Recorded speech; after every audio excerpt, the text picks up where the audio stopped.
بتمنى الطريقة بتاعتي تعجب حضراتكم، ولو عجبتكم الطريقة بقى ما تنسونيش في التعليق الجميل اللي بيحفزني كده ان انا اكمل معاكم. بس هو بمجرد ما الزيت بيقدح بصوا هي بتقلب نفسها. شايفين بقى الشكل؟ حاجة كده جامدة جدا جدا، روعة بمعنى كلمة روعة. شايفين يا حبايبي؟ كده بقى اول حاجة انا معاكم اهو.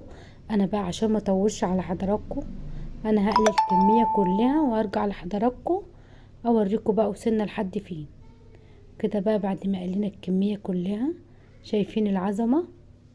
يا رب الفيديو يعجب حضراتكم. شايفين يا حبايبي؟ بصوا كده اللي يشوفه كده وهو محطوط ما يقولش قرنبيط، هيقول فراخ كنتاك ومحطوطة في الطبق. يا رب الفيديو يعجب حضراتكم. لو عجبكم ما تبخلوش عليا باللايك وشير وسبسكرايب وتفعيل الجرس عشان يوصلكوا كل